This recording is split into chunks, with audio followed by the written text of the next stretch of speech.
Michael from TrainedParrot.com, and I'm visited today by Dr. Andy McIntosh, a retired professor of Leeds University from the UK. He's here to talk to us about the miracle of flight with birds. Yeah, very delighted to be on your program, Michael, and I've been looking forward for a long time to meeting your birds. This is Sentina, and we've got Truman behind us and Killy, but she's a beautiful parrot that you've got there. So Andy, what got your interest in birds? I've always loved aviation, and I've always loved anything that flies. And of course, for a long while I was looking at aircraft, and I've understood aircraft and the way they work, and the huge matter of engineering principles that there are in aircraft. And then I began to get interested in birds. I'm a Christian, I don't make no bones about it. And when I became a Christian, I began to see evidence of design in birds. What do you find most fascinating about birds? I think it's the feathers. Those wings are just stunningly full of design features. As I'm looking at Sentina's wings here, I won't put my hand up because she's got a pretty large beak, but she knows you. So those wings show a remarkable aerofoil shape, which is only in operation, of course, when they're put right out. And she is bending her wing at this point at the wrist, but of course it then comes back inside here. Mm-hmm. But you can see that it's a foldable aerofoil wing, which beats any day the F-111 and many other aircraft which have had swing wings. The B-1 is still more recent swing wing aircraft, but it's still nowhere near the such simple action that Sentina just did then, and would require so many nuts and bolts and engineering complications to get it to work. Okay, our aircraft are going a lot faster, and we all realise that. F-111s and other aircraft are going very close to the speed of sound. But you still need a huge complexity to get a swing wing to work. Mm-hmm. These birds do it with ease, using muscles, using a foldable wrist, which we don't have. We cannot fold like birds can. We can move our wrist to a certain extent, but we can't put it right back, which is what birds are doing. And of course they have elongated bones to support those feathers, and you were showing me earlier that they even have a thumb which supports the allula feather. I don't know whether you want to just show it on that photo. Truman will show us. I'll have Truman come here, Truman. Can you show us your allula feather? Come here, bud. A little bit easier with this smaller bird. She is a bit more malleable and won't peck at me. If we, yeah, you can get it better than I can, but I know it's basically very close to the wrist, which is of course where we have our thumb, and that wrist supports a group of feathers. It varies from about 2 to 7 depending which species of bird you've got. Mm-hmm. But those allula feathers are actually similar to a forward flap or a forward slat, it's sometimes called. Now one has to realise, I was saying to you earlier, that although the forward slat goes right along a Boeing 747 and other airliners when they're coming into land, they're travelling at about 170 miles an hour, and things don't go linear with speed with aviation. So you might have thought, well, you need a slat going all the way along the wing. You don't actually, because the bird is travelling when it's coming into land somewhere in the region of 10, 15 miles an hour at the most, maybe even less. And it only needs just a little bit of more finesse in its control of the air such that it doesn't stall on the upper surface. And that's what the allula feathers do. And you can actually see in pictures that I'm sure you've got, Michael, and I've seen them, that when you see a bird coming into land, a hawk or a harrier, particularly true of the birds of prey, but with all the birds, even the little birds like sparrows, they have these tiny little allula feathers which just come out just at the right moment to stop the wing completely stalling. And so they come in with control. So Andy, why don't you explain to us how exactly is it that birds fly? What are they doing that we can't do? Basically, they've got very, very light bones. If I hold Truman, I think he'll come on my hand. He's fairly heavy, but he's nowhere near the weight that you would expect from a mammal or a reptile for that matter, which generally have solid bones. There are some birds which will have some solid bones, particularly towards the rear. The loon bird and other diving birds will have heavy bones, but most birds, 90% of birds, have hollow bones, and that is very important. So when men try to learn to fly by jumping off towers with, feathers attached to their arms, that was stupid, because even if the feathers had worked, which they didn't, their bodies are far too heavy. So a bird is designed for lightness. So there's such a thing as power to weight ratio. Then how do birds fly? Well, as I've already begun to explain, the aerofoil shape is actually formed by thickening the feathers towards you might have called that the shoulder, but it's really the wrist. But I can't point because this bird is going to nip my finger. But as you look at the bit where the wing is folding, that's roughly where you're getting the greater thickness of the feathers. So you've got primary feathers out here, then you have secondary feathers here. Sorry, at the back you've got primary, secondary and tertiary. Then at the front you've got covert feathers, which are, and there's a number of types of covert feathers. And the covert feathers are actually thickening the wing such that when you do a cross section around here, you actually would see an aerofoil shape. So that is no accident. They are all put exactly in the right place. Feathers can't just grow anyway. You can't just put a tail feather on the wing. It's in the wrong place. Every feather is in exactly the right place. An average bird, well, a bird this size, there isn't such a thing as an average bird really. When you're looking at a bird of this size, Centina, this lovely macaw parrot, she will have somewhere in the region of, I may be wrong on this estimate, but I think it's of the order of 17 to 20,000 feathers. And it may be more than that, because even the little birds still have 5,000 or 6,000 feathers. Even hummingbirds, which are probably the best acrobats of the air, they have an extraordinary number of feathers. And every feather has to be in the right place. I've only just covered some feathers. The feathers that I've just referred to are what we call the pennaceous feathers, the feathers used for flight. And if you want to really control a bird, I know you've said that perhaps it isn't the best thing to do, but some people, when they're controlling birds, will cut these outer feathers. That's right, I'm not touching you, Cynthia. You don't want your feathers cut. I don't, yeah, exactly. But those outer feathers that you're showing, Centina, those could be cut, and they are the flight feathers, the primary feathers. Now, those feathers are just some of what we call the pennaceous feathers, primary, secondary, and tertiary. Those are the ones which really take the lift. Without them, a bird can't fly. But then you've also got other feathers which are not pennaceous, which are, as you can see on Centina here, she's got lovely feathers on her head. She's got feathers all round her neck, which are basically downy feathers for warmth. And all these feathers are all in the right place. Then you've got the rectrices, we call them, in the tail feathers. They are just extraordinarily beautiful. And they're very, very important for stability in flight. If you don't have a tail, you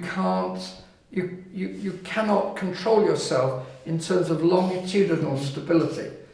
Interestingly, a bird doesn't have a rudder, but the reason for that is that the tail feathers can twist. So if you look at a kite, which we haven't got here, of course, but a kite has a V-shaped wing, but these birds do it as well, but it's more obvious in a bird with a wedge-shaped tail. And a kite has a V-shaped tail, and what it does is it actually pushes up one side of the tail, so it acts like a rudder. Mm-hmm. So when it does that, you'd have thought that it's going to go to the right, but if the bird's facing this way, actually it goes the other way because it's acting like a rudder. And when you watch red kites or black kites, and we're introducing them back into the UK, we now have about, I think it's of the order of 200 or 300 red kites. They're magnificent birds. They're birds of prey, but they're very, very wonderful flyers. So you've got to have the right tail. It's no good having just, all the other wings, all the other feathers in place. If you don't have a tail, you can't fly. Well, you can go up, but you won't be stable. Well, what I was talking about was that the feathers are themselves remarkably engineered, because this is the flight feather, the primary flight feather of a buzzard. You can tell from the colouring, a European buzzard. I'm not quite sure whether American buzzards are more coloured. But flight feathers come in three main groups: primary, secondary, tertiary. And the primary is very asymmetric, which is what this one is. So you've got this is the rachis, okay, which is made of keratin. And the whole feather is made of keratin, like the hair that I used to have on my head, which you've got a lot of. And but it's a slightly different keratin. But we have keratin on our fingernails, and lots of other things are made of keratin. So keratin has a hard structure to it, but it's light. And coming from here are barbs, right? Now, I don't know whether your viewers have ever understood why a feather actually is such that it acts like a surface, even though there's lots of individual barbs. Well, I don't know whether the camera can do this, but actually if you go very, very great detail onto that little split between the barbs, you could just see a bit of furriness, which is not just ordinary fur. It's actually very, very special. You can only see this under the microscope, but I can probably make that come back together. It's probably been separated too long for me to do it. But there we are, I've got it to come back together, almost, not quite. This has been separated too much for this to work. But normally on a feather, this is a bit old and it's not working too well now, but you can actually get the barbs to come back together again. Now, how does that work? The reason that works on a feather which is not as old as this is that under the microscope you see barbules which are only visible right down at the microscopic level. And the barbules going on one side have got hooks on, and the barbules going on the other side of the barb have got ridges on. Just like Velcro. Velcro is a fairly good illustration, but I think the one which is even better is like a curtain rail. So you've got hooks going on one side of the barb, right? And they're sliding over rails which are coming from an adjacent barb in the other direction. So you've got a network, a lattice structure, where you've got hooks sliding over ridges. Velcro's not a bad idea, except that the brushed nylon, wouldn't go anywhere. But if you've got rails, then the hooks can slide. And that's literally what happens when a feather is being pushed by the air, normally, as the bird is operating. So that structure is an incredible design feature, engineered exquisitely, such that the feather operates the way it does. And of course, you can't have any old bit of keratin. Some frayed scale's not going to make that. Even if you had a frayed scale from some pre-existing creature, it's not really going to go into that type of structure unless there is exquisite design engineering to make that happen. And that's why I must admit, quite openly, I take the view that this is an example of brilliant engineering. The other thing that you should realise about feathers is that feathers grow out of a tube. Feathers come out of a follicle, and the follicle grows from very near the top of the skin, but it's actually just under. And when the tubes come up, and it literally is tubes, it's a bit like a big pen. If I take the the writing part out of this big pen, this is rather like the follicle from which a feather grows. And I don't know whether you can show on one of the, but Truman, or was it, no, it was this bird, it was Sentina. And she has downy feathers on the top of her head for warmth. So these are not pennaceous feathers. I perhaps better be careful because I don't want to cause her to be naughty, which she will be. But if you look carefully, you could just see the little tubes which the feathers are coming out of.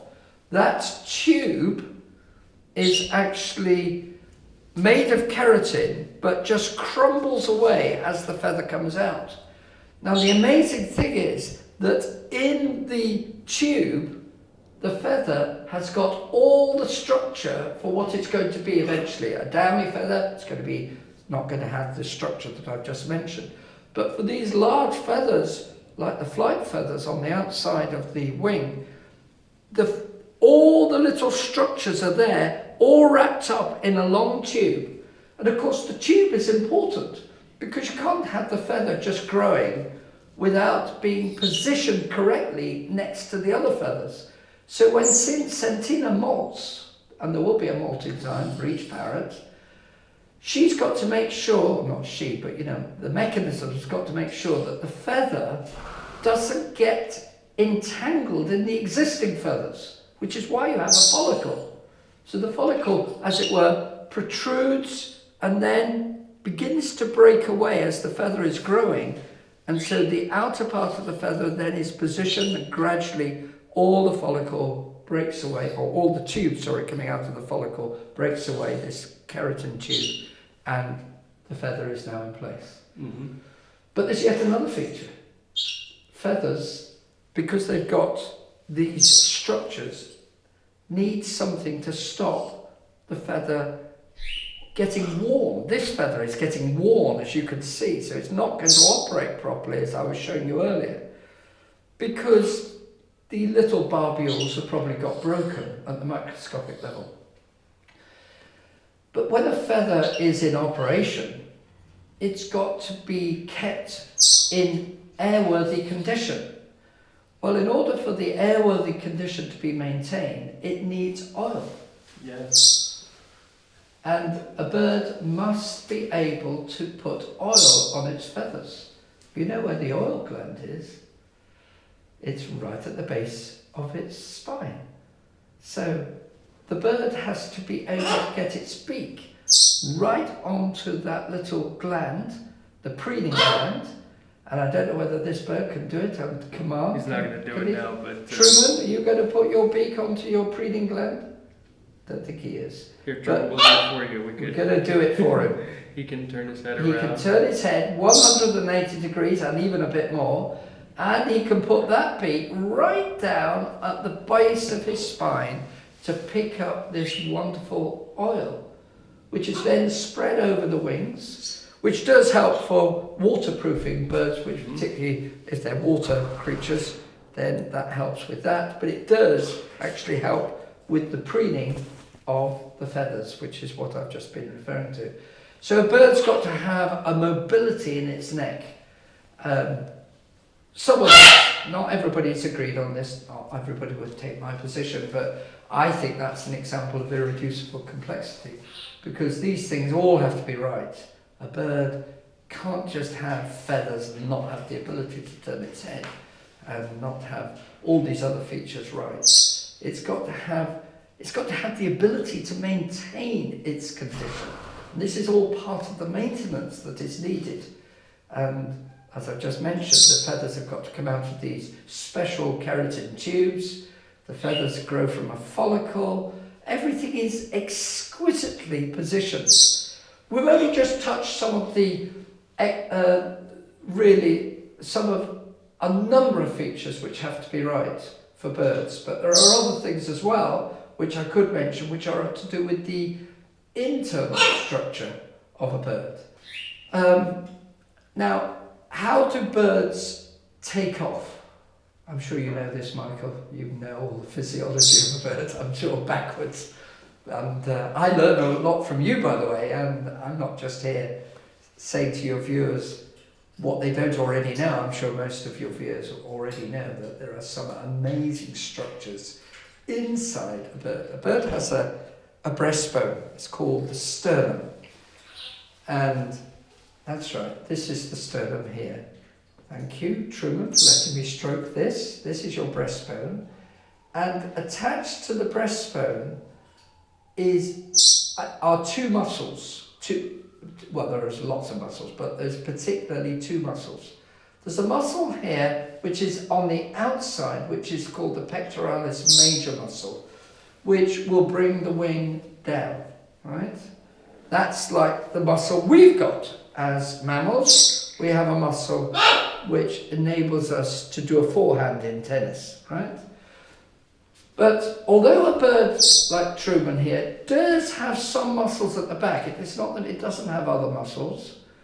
And if it's cruising, it doesn't need this other muscle I'm now going to refer to, because it's still got some muscles at the back which could lift the wing. But if it's taking off from ground, there is a very important further muscle. If we just have a look again at the breastbone, thank you. Yes, Truman. Underneath this pectoralis major muscle, there is another muscle which is called the supracoracoideus muscle. And the supracoracoideus muscle is a very long word, but it just simply means goes round the shoulder. The coracoid bone in there is like a shoulder bone, which isn't quite the same structure as us or reptiles, because the way the shoulder works with the bird, even though it's a coracoid, it's actually not connected in quite the same way. But we won't go into all that detail here. But the point I want to make is that supracoracoid muscle has a ligament. If we come on to this, no, that's fine.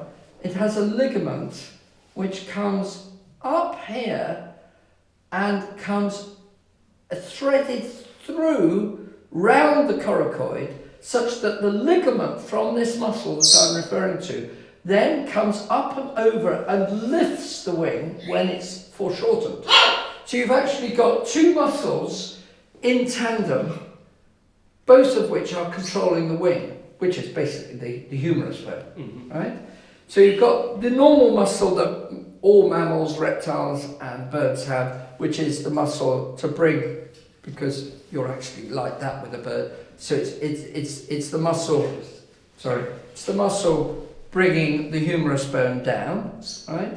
But then you've got this other muscle which we don't have, and reptiles don't have, which actually pulls the muscle up again. So you have a tandem muscle arrangement, which is absolutely wonderful when you grasp that. Because birds, remember, can't have too much weight. And every muscle is yes, thank you, Santina. Every muscle adds weight to a bird. So you can't misuse weight. And yet the bird must have this in order to take off from ground. And this now helps us to understand some further points about the bird, which is the structure of the bones. The bones that I've referred to are like us in many respects and like all creatures, but the bird has a pendactyl structure elongated to support the wing. It has a radius and ulna there, and the radius and ulna is separated much more than for us because it's supporting a wing structure. The humerus is similar to us, except that the humerus is held very close to the bird. In fact, you don't really see the humerus operating, but it is operating because the muscles are actually pulling on this humerus. So it's actually, you've got this is the wrist basically, this is the radius and the ulna, and you can also, you have to actually get in there to get at the humerus, but Could I just show you something else though, just while we've got the wing out? You can feel here that there is a ligament. Mm-hmm.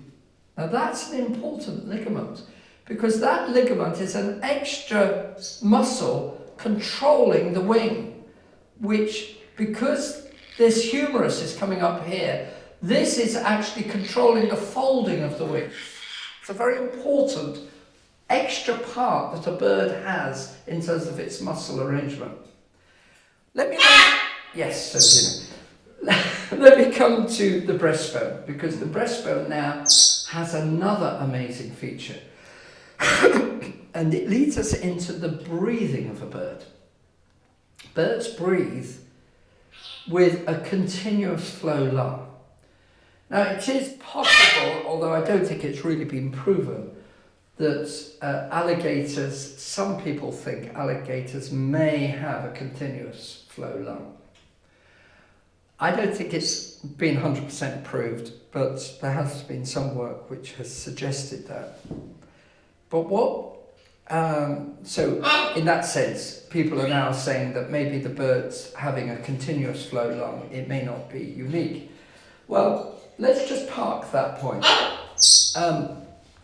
The fact that a bird has a continuous flow lung needs to be explored more, because when a bird breathes in, it actually breathes in a packet of air and it goes to some air sacs in its rear. It does not immediately go into the lung. When it breathes out, it's breathing out an earlier packet of air, and the packet of air that we've just said is somewhere near the rear, because it's got a whole set of air sacs, including the bones which are hollow. That packet of air now begins to go through the lung, right? And I'm being very simplistic, because really there's a whole set of passageways for the air, but essentially it's a mass exchanger. And engineers know about mass exchangers. It's really a counterflow mass exchanger. The air is constantly coming through the lung. When we breathe in, the air comes to a dead stop through bronchial tubes and alveoli tubes. And these tubes basically bring the air to a dead stop, meets the blood then passes over the carbon dioxide, the air passes over the oxygen, then we breathe out again. I'm doing it automatically without realising it, so are you. And we have a diaphragm which is constantly inflating our lungs and deflating our lungs. But not so with the bird. The bird is doing something quite extraordinary. And this is unique to the bird, because the bird breathes in, the air has gone to the back, right? It breathes out and the air goes through the lung. Now it breathes in again, and the air that we're following comes over here to a forward air sac, and some other air goes to the back again. Now it breathes out and it comes out through its trachea. So it's a circulatory breathing system. So the air is constantly going in the same direction, and the blood is going in the opposite direction through the lung. So as the blood comes in, it knows the system has to release carbon dioxide into the air. So that's what happens with the air coming out of the lung. And as the blood goes to the rear part of the lung that I'm now referring to, and to be frank, it isn't just rear to front, it's actually going sideways, it's going in all sorts of directions, but this is the essentials of what's going on. As it reaches the rear, the blood is now going to pick up oxygen which is coming in from the airway. Well, that's a fantastic system, because engineers know that a counterflow mass exchanger is the most efficient way to get air into liquid, or passage of gas into the liquid, which is what we're doing. You get the best bang for your buck, basically, because lightness is important. You cannot misuse any extra bits. It has an effect on the economy of an aircraft, and it does for a bird. So now you've got this system working. Where is the machinery, as it were, to cause the bird to breathe? For us, it's a diaphragm. For an alligator or a crocodile or any reptile, it's diaphragm. Not for a bird. The bird doesn't have a diaphragm, which brings us back to this breastbone. The bird has, thank you, Truman. The bird has, thank you. I'm going to have you on, Michael, because then I can. Now look, I'm pointing to your breastbone there. The breastbone moves out and in like a diaphragm. Now we can move our breastbone to a certain extent, not very much, but you can move it. And indeed, if you move it too much, if you have whooping cough, you can actually bust it. You can bust a rib. So it's not that your rib cage can't move, but it doesn't move very much. A bird, when it's resting, you don't see it using it a lot, but it is actually moving its breastbone. When it's in the air, it's using a lot of air, and how significant that the very item or the very part of its anatomy where these muscles are attached is also linked with the breathing, because what it does is it moves its breastbone out and it moves it in again with special muscles which do this. So it's actually pumping the air through this amazing system for breathing. So its respiratory system is kept going not by a diaphragm but by a movable breastbone. Well, that raises issues about the ribs. And would you believe it? That the rib cage is articulated. So it's hinged. So the rib cage doesn't break every time the breastbone moves out. It's articulated to take account of this need. There are many other features we could talk about, but that's the main features that I would draw your attention to. Birds have extraordinary system of feathers, going back to those that I mentioned at the beginning, and some birds, not parrots, have winglets at the end of their wings, and they are they have, you can see them sometimes on eagles and harriers and owls. They have these winglets which actually reduce the drag. An owl that I just mentioned has yet another feature, because the feathers have a special serration along them to reduce the noise. Mm-hmm. So if you pass an owl over some microphone, you can sometimes measure the noise. And people have done this. And they've measured a pigeon flying over, they measured other birds flying over, and they make a distinctive noise. You have an owl coming over, you barely registers it. Absolutely amazing. So an owl has special feathers to reduce the sound. One other feature which I will just mention about all panaceous feathers. Those feathers, did you know, can twist. Every feather can twist individually, such that when the bird is lifting its wing, it can actually allow air to go through, which means less drag. Now, you can't easily do it because the bird really needs to operate its special muscles for this. No, you won't have to do it. But these feathers will actually twist. So it can allow air through on the up wing shot, and such that when it brings its wing down, then it twists them back to where they were, and it gets the effect of the air. And there are many other features we could talk about for individual species. Probably the most acrobatic of all the birds is the hummingbird.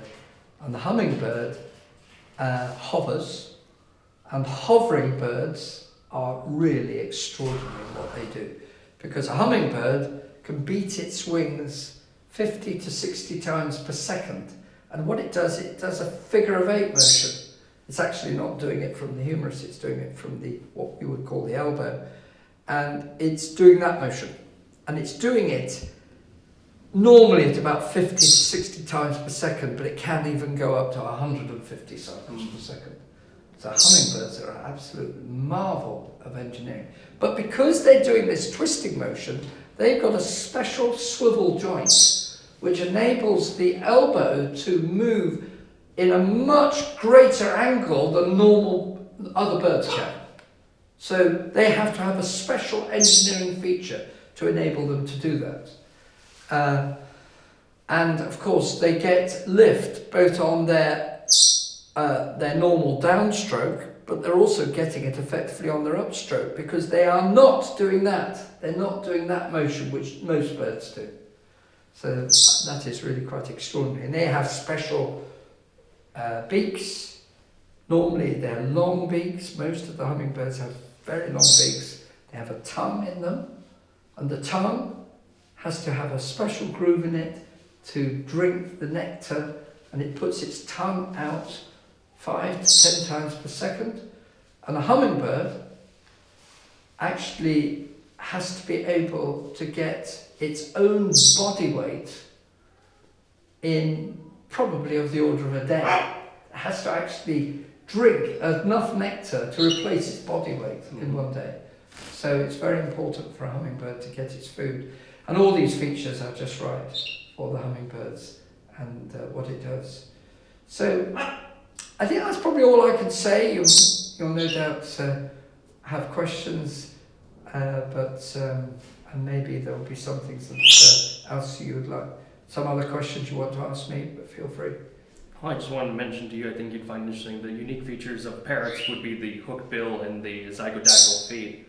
So it's quite a unique feature to parrots is that they have 2 toes facing forward and 2 facing backward.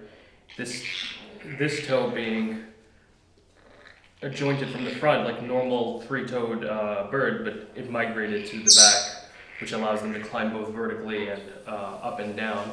And then of course the hook bill is well adjusted for cracking open nuts and other difficult Brilliant, isn't it? difficult things. So in the bird has actually got this one at the back.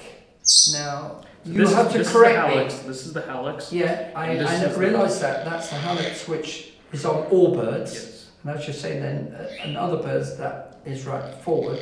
Mm-hmm. When you're dealing with tree climbing birds like woodpeckers and others, It's actually the other way around. it's the other way around. That's right, I was going to say.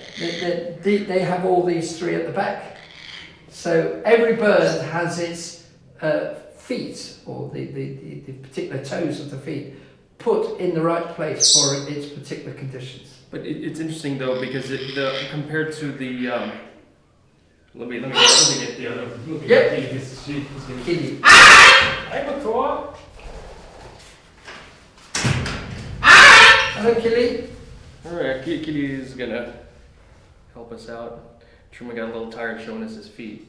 Thank you for showing me this. This is a very important feature. Yeah, so quite interestingly, with the woodpecker, it would be this toe that would be bent around to the back, whereas on the parrot, it's the, I guess that would be 1, 2, 3, the 4th toe, whereas on the woodpecker would be the 2nd toe. So it's analogous, where it's the same exact concept of being able to climb up and down trees, but it's a different toe for the mechanism.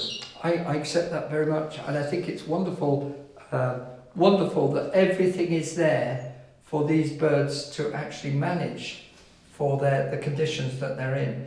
There's another feature about, he's not going to do it because he's upside down, but when they're right way up, instinctively they will always grasp, all birds, Yes. a perch. That's actually because when they relax their muscle, it That's grabs right, automatically. grabs automatically, which means that when they're asleep, they don't fall off the perch. Well, except for Truman, he's a bit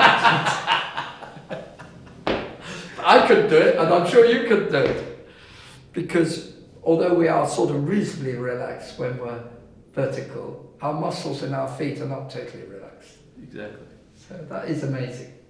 Well, let's talk a bit about a topic that is of interest to you, and that would be origins, and what can we learn about the distant past of birds. Well, we're going to disagree, and I do have respect for those who don't see it the way I do, don't get me wrong, but I don't see it when people tell me that these creatures have changed from reptiles. Because one of the things we haven't yet touched on, and it's a very important feature there, is that birds are not cold-blooded. And so even that on its own tells me that there is something unique to birds. You've got here, whether or not you say that there was feathers in other creatures, yeah, even those people from my perspective are debating it, but I personally think actually feathers are unique to birds. But parking that point just for a moment. There is an incredible feature here, which is warm-blooded, feathered creature which breathes uniquely. Even if you're going to say that the continuous flow lung, people have argued, and I did hint at this earlier, that alligators may have it. But even if you were to say that that was in some reptiles, they are unique in their breathing because they don't have a diaphragm. Mm-hmm. So everything is telling me that these creatures are made to do what they do and are fitted to an air environment. They're not meant to be primarily on the ground. Of course, they come to the ground, whereas some birds rarely come to the ground, as you know. There are some remarkable birds which don't. Very rarely come to the ground. They want to be in the air, and they're obviously designed for the air. Everything is telling me as an engineer, stroke mathematician, somebody who's used to actually asking the question, why are things the way they are? All these features tell me that there is a brilliant mind behind these creatures. Is it possible for this to happen without a mind, in your opinion? No. Why is that? Why not? Because when I look at aircraft, which are crude by comparison with birds, they really are crude, you know. They have nuts and bolts. When you see the flaps, or hear the flaps if you're flying, hear the flaps coming down, you can actually hear them as the flaps go down and the undercarriage gets ready. Well, I mean, it works, you know, but they're basically fixed wing craft. Mm-hmm. The only bit which isn't fixed is the flaps. But that's crude. And to suggest that those aircraft could have ever, you know, obviously you're not dealing with a living tissue, and I can see how the argument might go from evolution that you might eventually, with living tissue, be able to generate all these things. But the point I'm making is that an aircraft shows design, and it shows it has to have everything in the right place. You can't make mistakes with something in the air. You can't really make mistakes with things on the ground. It becomes 10 times worse in the air. So everything is telling me that there is design in these creatures. And so I respect those who will take a different view, and I'm sure there'll be plenty of the viewers who think with an evolutionary mindset and feel that everything has been proven that way. Actually, there are people who, even within the evolutionary community, they are a minority, but who doubt the view that they came from reptiles. They still believe in evolution, but they say you got it wrong when they say that reptiles changed into birds. Fiducia is a well-known person. He's dismissed, but I don't think one should dismiss him. I think his arguments, even though I don't agree with his presupposition, I think some of his arguments need to be looked at very, very carefully. You can't just... we shouldn't bolt down any discussion, and that's what I've enjoyed about your program, that, you know, you're open. You've got intelligent design there on your t-shirt. You may not accept intelligent design, but you are prepared to discuss it. Thank you. Oh, Andy, I have a little surprise for you, perhaps. Whoa! Key. Help me out here, bird. Well, this may be... oh, wonderful. I had to... That is lovely. Drop by Berlin to steal this... Yeah, and you stolen the real one? No way. This is a cast, but it's a nice... It's a wonderful cast. Wow, that is brilliant. That is absolutely superb. Archaeopteryx is just a wonderful example of an extinct bird, and it shows other features which birds don't have today, but there's clear examples which are very, very similar to modern birds. You can see the very curved primary feathers, and there are other examples of Archaeopteryx. There's about 4 or 5, mainly from Solnhofen. I think this one is from Solnhofen. But you actually can see in the fossil the pennaceous feather, and you can almost make out that there is a barbial structure underneath. You can't see really the detail. But everything is wonderful here. You can see the humerus, you see the radius in the armour, and you can even see the little bit where there probably was the alula feathers. Mm-hmm. So The thing about the Archaeopteryx, of course, which makes things different, is that the breastbone is nowhere near as marked, and people have argued about that. But I think you do get examples of other modern birds where they're not particularly, large. In fact, even your parrots here, that breastbone isn't huge. The breastbone can be very marked in some birds and less marked in others. So, and the tail is very, very clear here. You can see what's that, back? The hallux. The hallux, that's right, the back toe, which is all consistent. But talking about things which are different, it does have hooks. And that is similar to the Hoatzin. Young Hoatzin, even today, have hooks. But the other big feature, of course, is it's got teeth. Now, teeth has made people argue that, this is a transition. But to be frank, I think it just means that there were birds in the past which had teeth. That's all it means to me. Well, not just teeth, but also a bony tail, elongated bony tail, teeth, claws. Does this not look like something between a dinosaur and a bird? No way, because of Do you see any resemblance of dinosaur or reptile? No. This is telling me it was simply a bird, which we don't have anymore. The fact that you get a long, elongated tail with a bony tail, I don't find that a problem, because that just means that we've got a creature here, which we sometimes have creatures even existing today, which are a mixture. You might say, well, what on earth is it? Duck-billed platypus is a mixture of all sorts of things. If you didn't know that we were going to have duck-billed platypuses today, right? Suppose we didn't have a duck-billed platypus. We'd only got duck-billed platypuses in the rocks. You'd say, ooh, this is sort of a bit like a bird, but it's a bit like a mammal, and yet it's I can't remember all the features now, but you've got a creature here which has a bill, and yet it shows every indication that it's acting like a mammal in some respects, and yet other features it's acting like reptiles. So you'd say, well, what is it? Is it a transition? No, it's not. It's just a creature in its own class. This may well be an example of a creature which basically is in its own class, and we just say we haven't got them.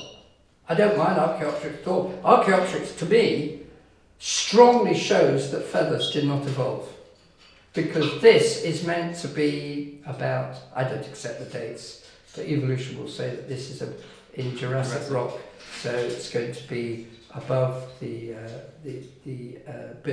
the Cretaceous. So you're going to be somewhere in the region of 150 million years old in classic timescales.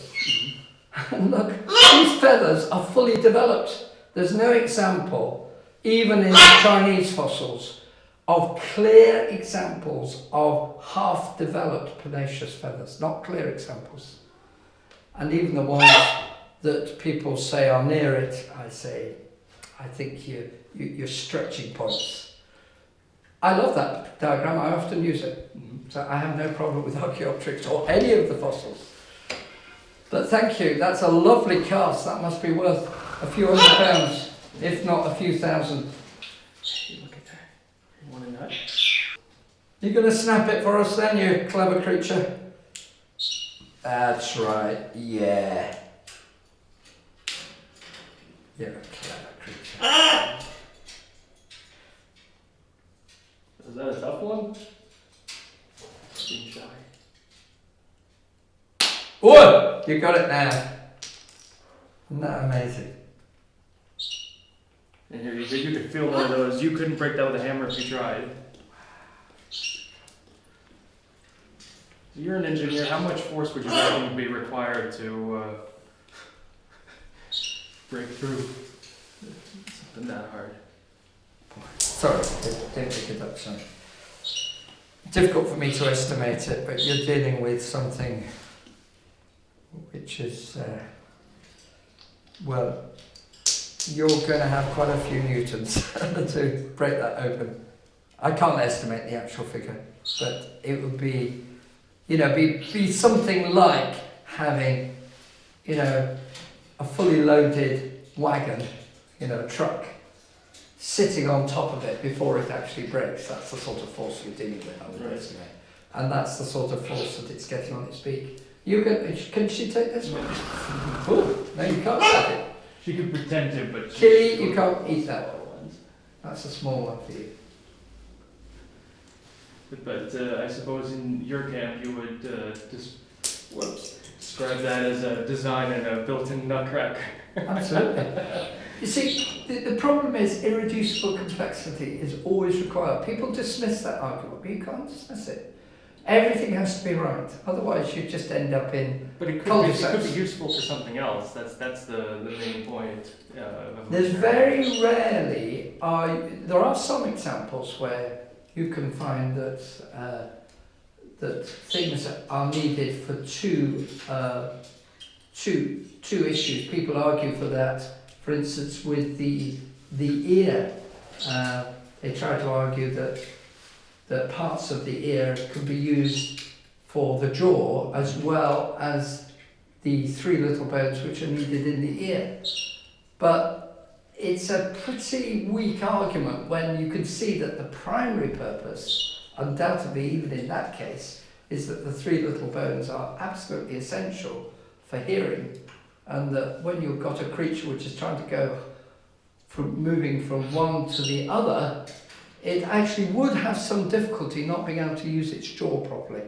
Now, I'm not primarily talking about the evolution of the so-called evolution of the ear in birds. This would apply more for the evolution, supposedly, of the ear in mammals. But birds actually do have similar ears to us.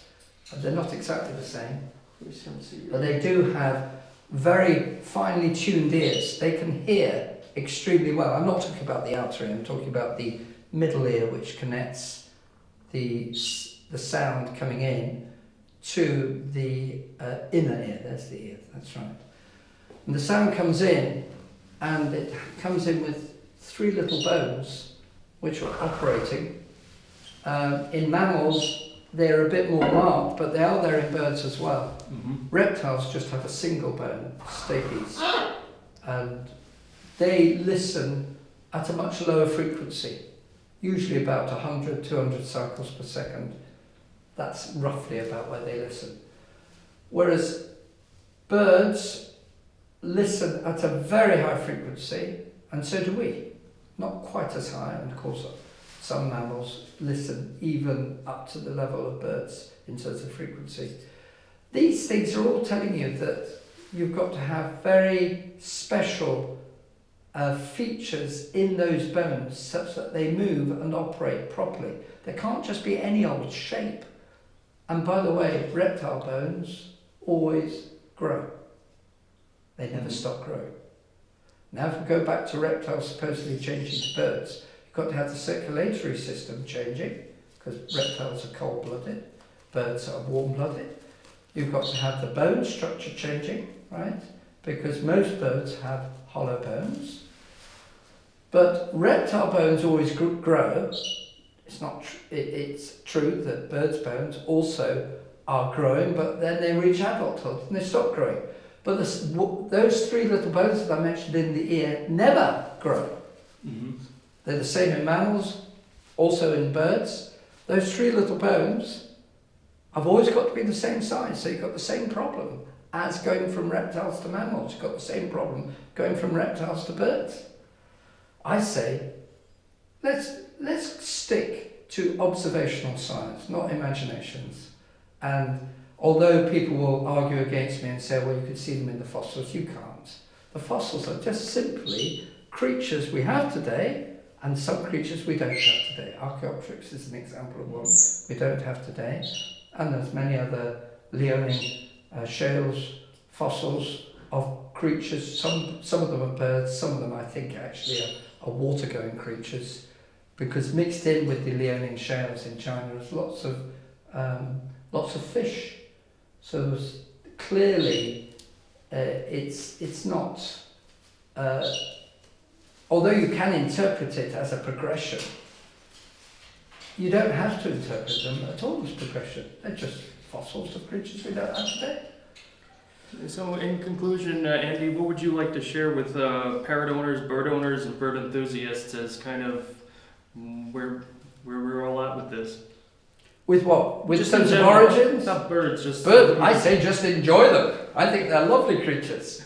And also enjoy the relationship with them, which you obviously have very good, Michael. You're an expert with them, and I love the way that you've done all sorts of programs. You know, care for them. You know, birds are creatures which need care. If you're going to have them in captivity, you know, they should be treated with kindness. I do believe that's important. But also remember that there are wonderful engineering features in birds, which for those of us who are more involved in engineering, more involved in saying how do these things work, they speak to many of us of design. Actually, not everybody would be of the intelligent design community, but would still argue that there is design. Because there are many people who would be evolutionary minded, right? That's their decision.